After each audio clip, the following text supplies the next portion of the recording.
नमस्कार मित्रों, संदीप नामा में आपका स्वागत है। एशिया कप में भारत पहले ही फाइनल में प्रवेश कर चुका है।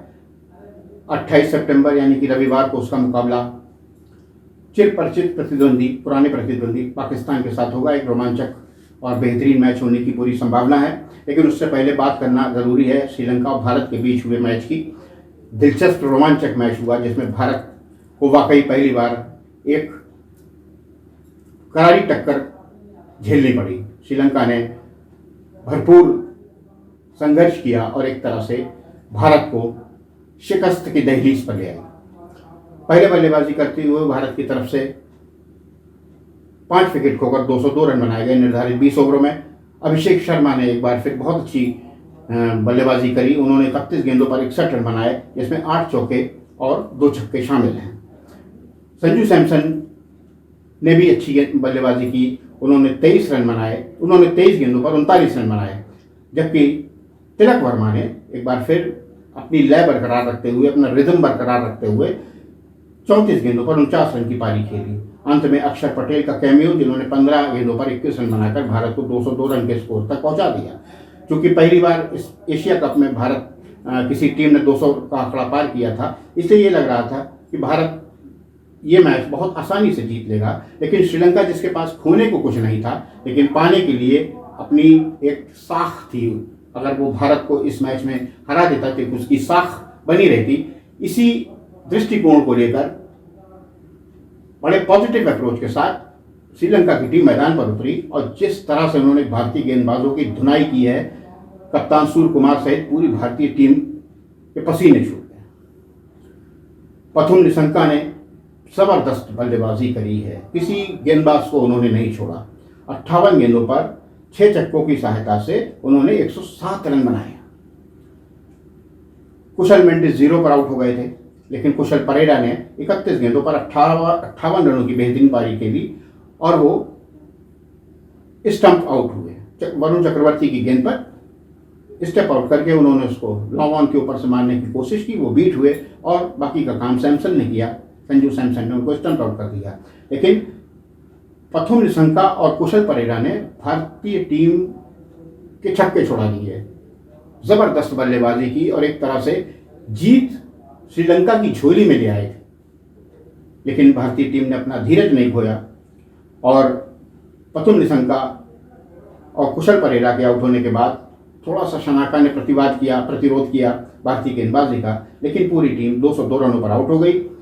पथुम निशंका ने का विकेट अहम था।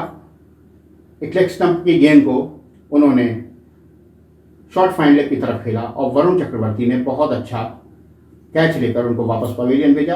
अगर निश्चित रूप से पथुम निशंका विकेट पर रहते तो भारत ये मैच निश्चित तौर पर हार जाता। इस तरह से दोनों ही टीमों ने 20 ओवर्स में 202 रन बनाए और ये मैच टाई हो गया। मैच टाई होने के बाद पहले बल्लेबाजी करने के लिए श्रीलंका उतरी और श्रीलंका ने एक बड़ा आश्चर्यजनक फैसला लिया। श्रीलंका के मैनेजमेंट ने और कप्तान ने कि जो पथुम निशंका, जिन्होंने इतनी ज़बरदस्त इनिंग्स खेली थी, उनको बल्लेबाजी के लिए नहीं भेजा, बल्कि कुशल परेरा और शनाका बल्लेबाजी करने के लिए आए। कुशल परेरा पहली गेंद पर ऑफ स्टंप के बाहर गेंद थी अर्शदीप सिंह की, जिसको उन्होंने कवर्स के ऊपर से मारने की कोशिश की, लेकिन एक बहुत ही खूबसूरत कैच वहां पर पकड़ा गया। शनाका वो भी कैच आउट हो गए। उन्होंने भी स्टेप आउट करके गेंद को मारने की कोशिश की और स्वीपर कवर पर उनको एक बेहतरीन कैच के द्वारा जितेश ने वापस भेज दिया। इस बीच एक बहुत बड़ा नाटक भी हुआ, जैसा आप लोगों ने देखा भी होगा कि शनाका रन आउट हो गए थे। दोनों फील्डर एक एंड पे खड़े हो गए थे। शनाका रन आउट हो गए, लेकिन इसी बीच जो अपील हुई उस पर अंपायर ने उनको आउट दे दिया। लेकिन तुरंत शनाका ने उसके रिव्यू के लिए अपील की और उसमें कॉट बिहाइंड वो नहीं पाए गए और अंपायर ने उनको वापस बल्लेबाजी करने के लिए बुलाया। चूंकि कॉट बिहाइंड की अपील माना गया और उसके बाद बॉल को डेड घोषित कर दिया गया, इसलिए उस रन आउट को रिजेक्ट कर दिया गया और फिर से शनाका को बल्लेबाजी करने के लिए आमंत्रित किया, लेकिन अगली ही गेंद पर एक बार फिर शनाका आउट हो गए और इस तरह से मात्र 2 रन ही श्रीलंका सुपर ओवर में बना सकी। बल्लेबाजी करने के लिए इस बार अभिषेक शर्मा की बजाय सूर्य कुमार यादव कप्तान खुद आए और उनके साथ थे शुभमन गिल। पहली गेंद हसरंगा को कप्तान ने बुलाया था पहली सुपर ओवर फेंकने के लिए, क्योंकि इससे पहले इसी मैच में हसरंगा ने सूर्य कुमार यादव को एलबीडब्ल्यू आउट करके वापस पवेलियन भेजा था। इसलिए एक मनोवैज्ञानिक प्रेशर बनाने के लिए हसरंगा को ही सूर्य कुमार यादव के सामने लाया गया। पहली गेंद जो कि थोड़ी सी शॉर्ट ऑफ लेन गेंद थी, बैकफुट पे गए सूर्य कुमार यादव और उन्होंने उसको पंच किया कवर्स की तरफ, और इससे पहले कि फील्डर गेंद को उठा के थ्रो करता तेजी से दौड़कर 3 रन बना लिए और भारत ने सुपर ओवर में पहली ही गेंद पर श्रीलंका को हराकर भारत का रिकॉर्ड बिल्कुल क्लियर कर दिया, यानी बगैर किसी हार के भारत फाइनल में प्रवेश कर गया। इस मैच में भारत कैजुअल वे में जिस तरह से इस मैच को ले रहा था, भारतीय खिलाड़ी बड़ा कैजुअल वे में ले रहे थे। हालांकि कई परिवर्तन भी किए थे भारतीय टीम में। जसप्रीत बुमराह टीम में नहीं थे, दुबे टीम में नहीं थे, लेकिन शिवम दुबे टीम में नहीं थे, लेकिन इसके बाद भी गेंदबाजों ने पूरी ताकत अपनी झोंक दी। हर्षित राणा बिल्कुल निष्प्रभावी रहे। उनकी गेंदों को जिस बेदर्दी के साथ पथुम निशंका ने और कुशल परेरा ने पीटा, बिल्कुल निष्प्रभावी लग रहे थे हर्षित राणा। हालांकि जो उन्होंने 20वां ओवर फेंका था उसमें उन्होंने 11 रन दिए, थोड़ा सा वेरिएशन लाए थे, लेकिन कुल मिला के ये कहा जाए कि हर्षित राणा बहुत ज़्यादा इस मैच में प्रभावित नहीं कर पाए। भारत ने ये मैच तो जीत लिया, लेकिन भारत को श्रीलंका ने एक करारा सबक भी सिखा दिया कि भारत को अब फाइनल में बहुत एजाइल होकर, बहुत सतर्क होकर, अपनी पूरी एबिलिटी का इस्तेमाल करते हुए परफॉर्मेंस देना होगा, क्योंकि पाकिस्तान की टीम भी फाइनल में पहुंच चुकी है और भारत और पाकिस्तान के बीच हमेशा एक रोमांचक संघर्ष मुकाबले की उम्मीद रहती है, संभावना रहती है। तो भारत को भी 100% अपना देना होगा।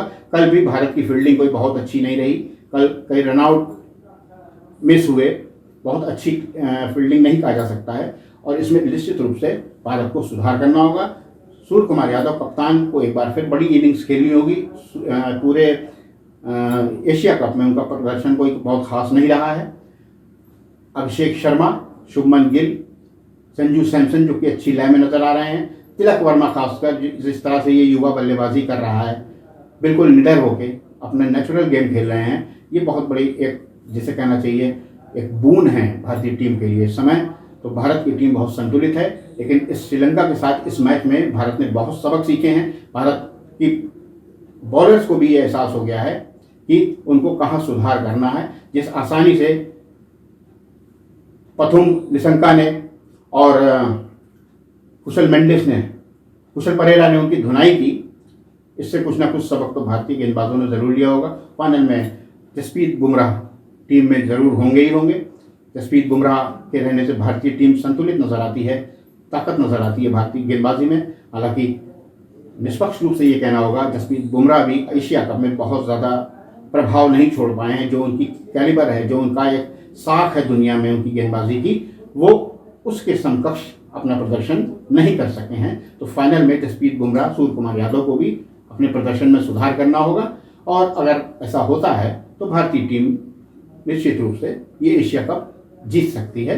और श्रीलंका के साथ इस मैच में भारत को वाकई एक अच्छी प्रैक्टिस मिली है, एक अच्छा सबक मिला है। श्रीलंका ने कांटे की टक्कर भारत को दी, एक तरह से भारत को बैकफुट पर कर दिया था, लेकिन किसी तरह से भारत ये मैच जीतने में सफल रहा। श्रीलंका के साथ ये मैच वाकई भारत को बहुत कुछ सिखा गया और भारतीय गेंदबाजों ने और बल्लेबाजों ने बहुत कुछ सीखा होगा, जिसका फायदा उन्हें एशिया कप के फाइनल में पाकिस्तान के खिलाफ मिल सकता है। जय हिंद।